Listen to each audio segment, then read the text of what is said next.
Welcome to What If Alternate History channel. What if the Cold War never ended? So there's the common assumption that USA and the Soviet Union were equal in power. But this isn't true, as the USA has and had more industry, more sophisticated technology, more and better allies, and a more effective political system.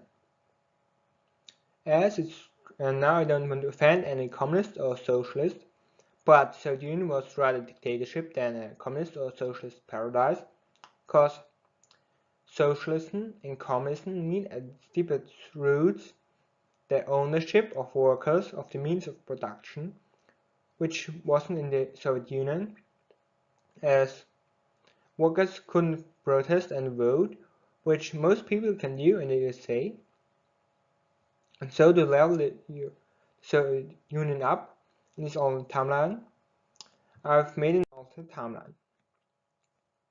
In this alternate timeline, Franklin Delano Roosevelt doesn't dump Henry A. Wallace. So you might now ask who Henry A. Wallace was. He was a candidate of the Progressive Party, supporter of New Deal liberalism, and a vice president under the rule of FDR. As in our timeline, FDR still died, and Henry A. Wallace becomes president from 1945 to 1948. This means that Truman doesn't become president. This means beginning no aggressive foreign policy, but Wallace probably would have still dropped the nukes on Japan, but probably not on Hiroshima and Nagasaki, but rather on a low population center near Tokyo, so maybe Oshima Island, as it wasn't the damaging radiation of atomic bombs wasn't known, and Japan would still surrender as it as Japan would fear the Soviets much more than the USA, and they wanted peace, and they knew that they couldn't win the war.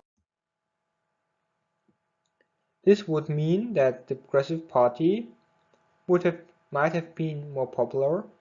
So what was the Progressive Party? I've listed now the things up for which the Progressive Party wanted. It wanted direct democracy, women's suffrage, universal health care, direct election of senators, listing of party supporters, and regulation of lobbyists and big business, and much more. And the Progressive Party could have been the third party in the political system of the USA. This would mean a more development of political ideas and helping civil rights movement to develop. But also the Progressive Party had some problems, because it had a big split between different groups in the party. Now I want to move on Britain. I want to quote from a speech of Wallace on the UK. Aside from our common language and common literary tradition, we have no more in common with imperialistic England than with communist Russia. So you can read from his speech that he didn't like an alliance with the UK, and this would mean no starting of NATO. And he also disliked the Marshall Plan, as he didn't want to spend money on rebuilding Europe, but he probably would have still been fascinated by the plan of the Soviet Union with COMCOM. In his alternate timeline, the USA is less aggressive and more left, and tends to become more today's Scandinavia. Britain, in this alternate timeline, focuses much more on the Commonwealth, and maybe India becomes either independent or gets it never. This is due to the political movement and popular opinion in Britain after World War II. In Greece, the Communist Party would have won the Greek Civil War and Greece would have become a Soviet puppet, as Italy in Western Europe was might introduce the Marshall Plan and to act like the Soviet Union with Comecon and destroy a fascist ideology. And to be true, Wallace didn't dislike the Soviet Union as much as other political leaders in the USA, and so this would mean no direct start of the confrontation between these powers. But Stalin would probably still have threatened Europe, as the USA would have stayed out of Europe as long as they didn't move to America under the Monroe Doctrine, and Stalin would have brought the countries of Europe under his sphere of influence, and he probably would have wanted to rebuild the Soviet Union after World War II. So no direct aggression against the USA.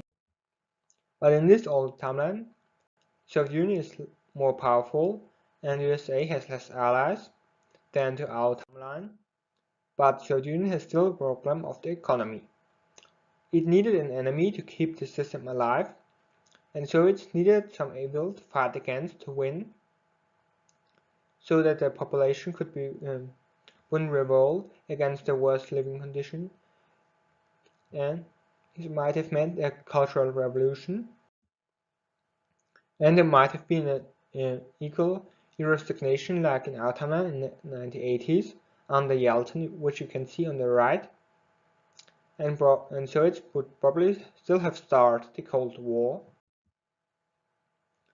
Or a good Soviet leader like Gorbachev comes to power, but this is unlikely due to the political system of the Soviet Union, and reforms would be really hard to implement.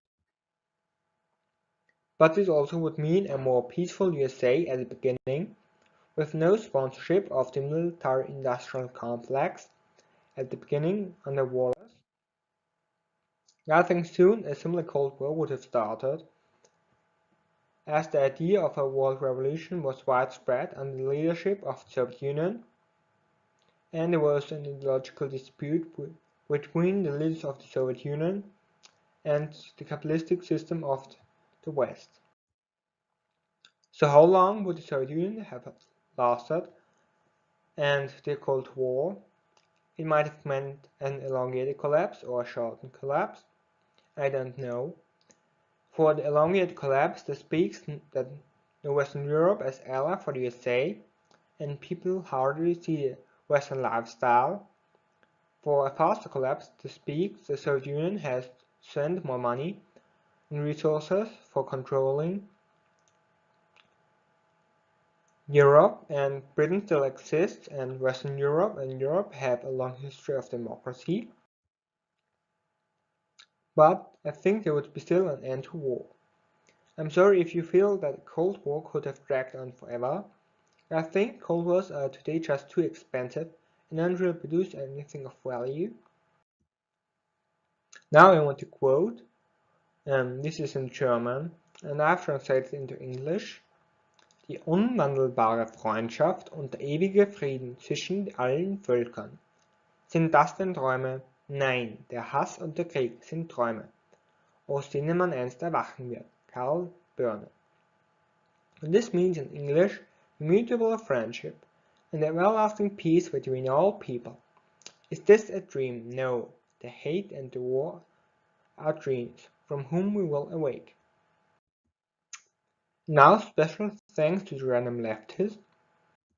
And if you want to write me, please write me in the comment section below or at alternate.history@gmx.at. Now I want to thank you for your attention and now references.